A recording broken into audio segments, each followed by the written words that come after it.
Hello student, आपका हमारे YouTube channel पर स्वागत है। दोस्तों, आज हम एनसीईआरटी क्लास 6 के पॉलिटी वाला एक चैप्टर पढ़ेंगे और इसका नाम है चैप्टर का नाम है गांव का प्रशासन या पंचायती राज। देखिए, इसमें थोड़ा थोड़ा आइडिया दिया गया है, क्लास 6 के अकॉर्डिंग है, तो सीधी सी बात है कि इसमें बहुत बड़ी डिटेल तो होगी नहीं। और जो भी डिटेल है या इम्पोर्टेंट जानकारी है, कभी कभी यहाँ से भी क्वेश्चन परीक्षा में पूछ लिया जाता है। सरल प्रश्न होता है और गलत नहीं होना चाहिए। तो ये क्लास उन स्टूडेंट के लिए इम्पोर्टेंट है जो सी टेट, यूपी टेट या रीट की तैयारी कर रहे हैं, या फिर कोई लेवल 1 से संबंधित तैयारी है। उन स्टूडेंटों के लिए बहुत ज़्यादा इम्पोर्टेंट है। या सिविल सर्विसेज की तैयारी करने वाले जो स्टूडेंट हैं, उनके लिए जो टॉपिक चयन है कि कहाँ से क्वेश्चन बनने की संभावना है और क्या ज़्यादा क्वेश्चन पूछा जा सकता है, उन सभी स्टूडेंट के लिए क्लास जरूरी है। और जो भी स्टूडेंट्स इस चैनल को पहली बार देख रहे हैं, इस चैनल को जरूर सब्सक्राइब करें। और एनसीईआरटी की पॉलिटी से संबंधित अन्य वीडियो भी हमने डाल रखे हैं, तो आप प्लेलिस्ट में जाएंगे, क्योंकि बहुत सारे वीडियो हो गए तो आप लगातार तो देख नहीं पाओगे उनको कौन सी जगह पर है, और अदर सब्जेक्ट भी चल रही हैं।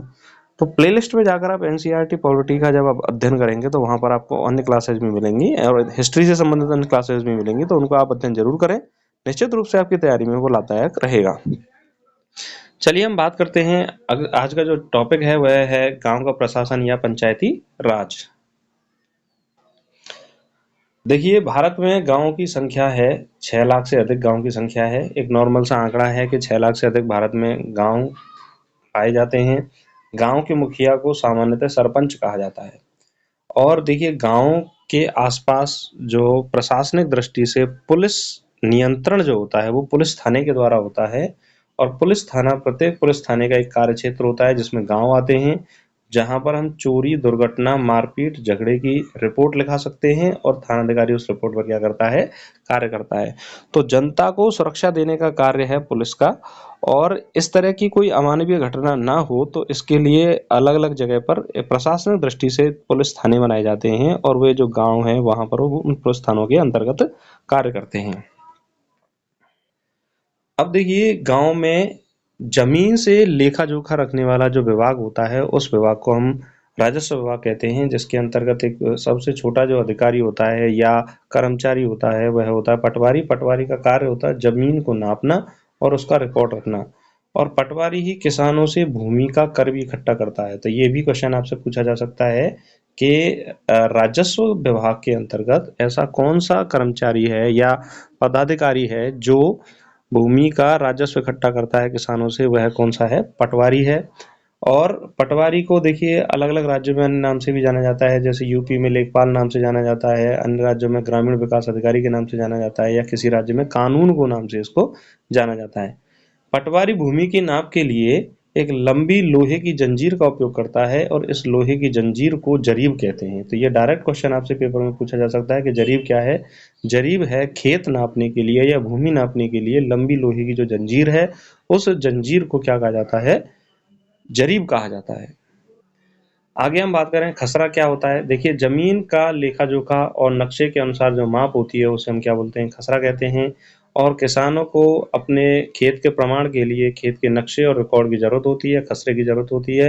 तो इस जरूरत की नकल को प्राप्त करना किसानों का क्या है, अधिकार है, जो सरकार द्वारा दिया गया है। और राजस्व विभाग उनकी खसरों की नकल क्या देता है, उस किसानों को प्रदान करता है, जिसके लिए कुछ उनको पैसा देना पड़ता है। राजस्व विभाग के तहत कौन कौन से कर्मचारी आते हैं, पटवारी आता है, तहसीलदार आता है और सर्वोच्च अधिकारी होता है जिलाधिकारी।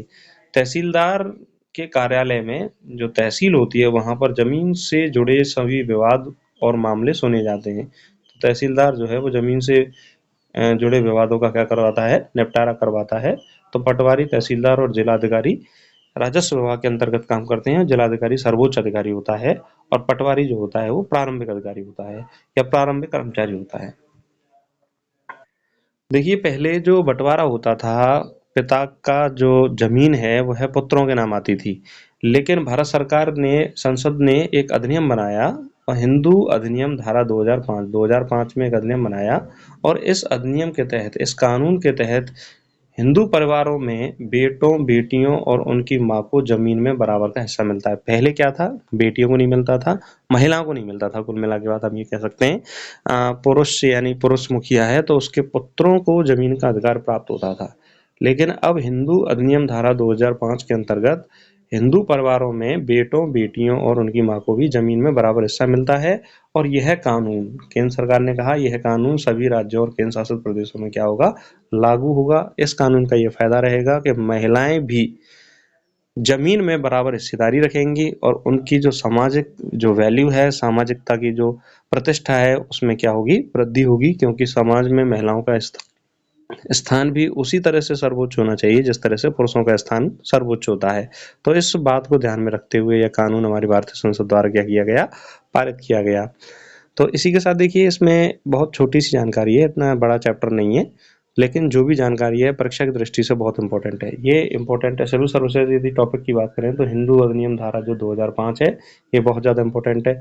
और नॉर्मल परीक्षा में ये प्रश्न भी पूछा जा सकता है कि हिंदू अधिनियम धारा जो महिलाओं की जमीन में भागीदारी की बात करती है, वह कब आई, 2005 में आई। तो ये क्वेश्चन भी आपसे पूछा जा सकता है, इसलिए आप इसको याद रखें, और बहुत ज़्यादा इंपॉर्टेंट भी है। आशा करता हूँ ये चैप्टर आपको समझ में आया होगा।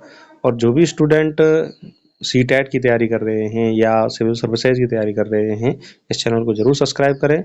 और इसी के साथ मैं ये कहूँगा कि अपनी तैयारी को लगातार जारी रखिए।